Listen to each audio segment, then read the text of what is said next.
Hello, ladies and gentlemen. I hope you have a great and wonderful day, and we're all up to this again. Our government being as corrupt as always, and of course, spying on people when they're not legally allowed to do so. Well, I guess there is that Patriot Act that needs to be immediately abolished, but I digress. There's stuff that. But we're going to go more into it and what's been going on, because we have this here. That is, CIA and foreign intelligence agencies illegally targeted 26 Trump associates before 2016 Russian collusion claims. The U.S. intelligence community asked foreign spy agencies to survey 26 associates of Donald Trump in the run-up to the 2016 election, which triggered the allegations that the former president's campaign had been colluding with Russia, according to a report. Former CIA Director John Brennan identified and presented the targets to the U.S.'s intelligence sharing partners in the so-called Five Eyes agencies. The intelligence gathering organizations in the U.S., United Kingdom, Canada, Australia, and New Zealand, according to a report published Monday on Michael Schellenberger's public Substack. The report by independent journalist Schellenberger, Matt Taibbi, and Alex Gutentag has not been confirmed by the Post. They cite multiple unnamed sources, including ones close to the House Permanent Select Committee on Intelligence led by Representative Mike Turner. Turner's office did not respond to the Post's request for comment. The U.S. intelligence community had identified the 26 Trump associates as people to bump or make contact with or manipulate, one source told the outlet.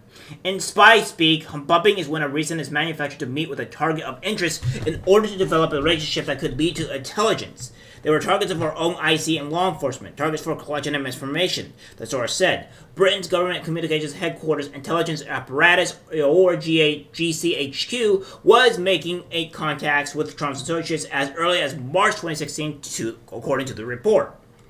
They were making contacts and bumping Trump people going back to March 2016. A source told the outlet they were sending people around the UK, Australia, Italy, the Mossad, and Italy. The M16 was working on it at an intelligence school they had set up. A GCHQ spokesperson told the outlet that claims it was asked to conduct wiretapping against the then president-elect are nonsense. Intelligence related to the alleged surveillance effort is housed in a 10-inch binder. According to the outlet, which Trump 77 ordered to be declassified at the end of his presidency, could contain evidence that multiple U.S. intelligence officials broke laws against spying and election interference. The whereabouts of the alleged thick border are unknown. The Trump campaign and the CIA did not respond to the Post's request for comment. Now, we can also assume that this is something that this is the reason why Trump's Mar-a-Lago or / residence was raided, mostly due to the fact that he has the his 10-inch binder that shows all this information to these people. Now, I'm not going to say that Trump has this, and I'm not going to say that the CIA did do this or didn't do this. But, according to what we have here, and some of this stuff that we've seen, the CIA or the FBI and what our government has done, yeah, it's getting up to the possibility that it might be true. Now, if you guys don't know what Five Eyes are, we're going to actually do a bit of research here. So we're going to have this, we're going to go through this a little bit, and then we're going to go to Five Eyes and see what's really going on. Warrant surveillance of U.S. persons is specifically prohibited by U.S. law. Former FBI lawyer Kevin Clinsmith was sentenced to probation in 2021 after admitting that he falsified an email to renew a wiretap against former Trump campaign advisor Cartel Page. Page had been wiretapped after intelligence sources suspected he might have been targeted by Russian spies. The wiretap, which was approved by the Secret Foreign Intelligence Surveillance Court, was renewed several times after it was first granted. Last March, Special Counsel John Durham concluded that the FBI investigation of Trump's alleged collusion with Russia was seriously flawed and had no basis in evidence after a 4-year review of the probe. In response, the FBI said it had implemented dozens of corrective actions since the proper Trump probe, and that the missteps identified in the report could have been prevented had the reforms been in place 2016. In 2022, Taibbi and Schellenberger were involved in publishing the Twitter files exposed expose, which detailed how the social media giants previous management team sought to silence controversial voices as repressed news such as the Post reporting on the Hunter Biden's laptop. Yes. And now we go to the Five Eyes.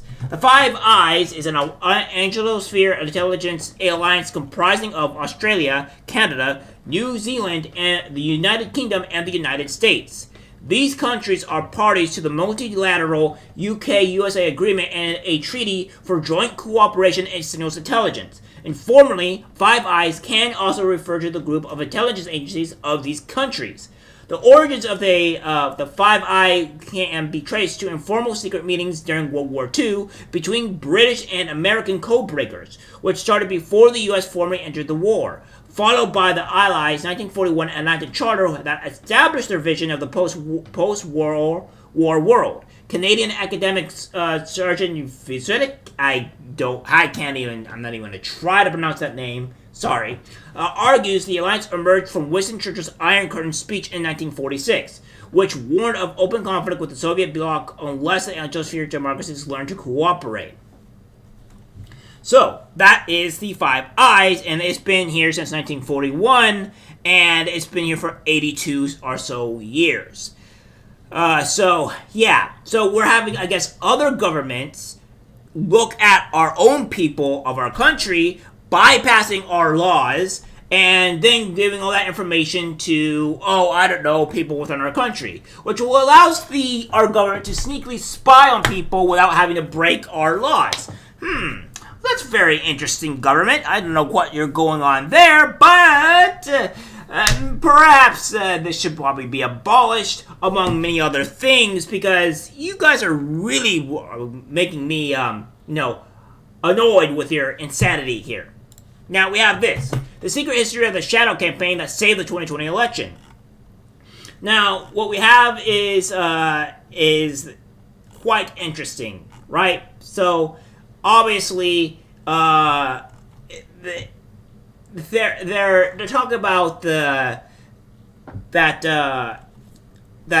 obviously that Trump lost, and this is the reason why. A weird thing happened right after the November election. Nothing. The nation was braced for chaos. Liberal groups had vowed to take to the streets, planning hundreds of protests across the country. Right-wing militias were girding for battle, and they pulled election day. 75% of Americans voiced concern about violence. Instead of an eerie, quiet descendant as President Trump refused to concede, the response was not mass action, but crickets. That's incorrect, because he did concede. He didn't refuse. He did. So you guys are making something that was not. A second odd thing happened amid Trump's attempts to reverse the result. Corporate America turned on him. Hundreds of major business leaders, many of whom who have backed Trump's candidacy and supported his policies, called on him to concede. And all that great stuff. So we have this here, the secret shadow of the campaign, and then we have this, the Politico. Obviously, these are great. So we have this, former FBI attorney pleads guilty in Durham probe. The reason why I'm reading this is because allegations of Barack Obama spying on Donald Trump. As part of a large baseless conspiracy theory, baseless they say, Donald Trump was poisoned that Barack Obama had spied on him, which Trump described as the biggest political crime in American history by far. The series of accusations have been nicknamed Obamagate. Obama has served as president of the United States from 2009 until 2017. When Trump succeeded him, Trump served as president until 2021. During key points of the 2020 campaign, including the Republican National Convention and both presidential debates, Trump frequently repeated this theory, claiming that he spied on my campaign in reference to these allegations. Now, again, we see this as a former FBI attorney who pleads guilty in Durham probe. So, again, I don't know where you're getting where the allegations is not true here. We have the Five Eyes and all this stuff. And, again, CIA foreign intelligence agencies legally target Trump's stuff. And, again, before 2016 collusion claims. So this was even before, the presidential stuff, Trump being reelected and stuff like that was even happening, or have you, or when he did, well, before he even got elected, not reelected. I apologize. So that would have to mean what was before 2016 Russia collusion? What was before that? Well, the only person that was actually had any control over the FBI or CIA or any power of the foreign agencies to begin with was our best man, Barack Obama. So, again, I am not quite sure on what they're talking about. This is a baseless conspiracy theory when this turns out to be true, and this comes out here. So, obviously, I don't know what we were going to talk. I don't know what we're really doing here with this insanity. It just goes to show that, in reality, that our government is being insanely corrupt, which is not really being a surprise here. And more on the fact that even though they're also being insanely corrupt, they're also breaking one of our laws not to warrantly spy on U.S. citizens, which is what they did. So I got a feeling that just maybe that the CIA and the FBI and a lot of these intelligence agencies need to be immediately abolished because they're doing everything negative. The deep state is in full power here, and of course, we have the media trying to do all this other crazy stuff. So, I find it crazy. So, this is what we have. All this stuff right on our face. And, I don't know what we could think of it. Because I don't know how we can stop it. But the only way I can probably think of is getting Donald Trump in the presidency, in our office, and have him do a huge cleanup on our society here. Because that's the only way that I can see where any remotely of this type of stuff can even be tried to be cleaned up. Alright guys, that's our video. Like, share. As always, take care. I'm disgusted by what I see in public. Even people closest to us can't be trusted. This is algorithmic disease, the social media.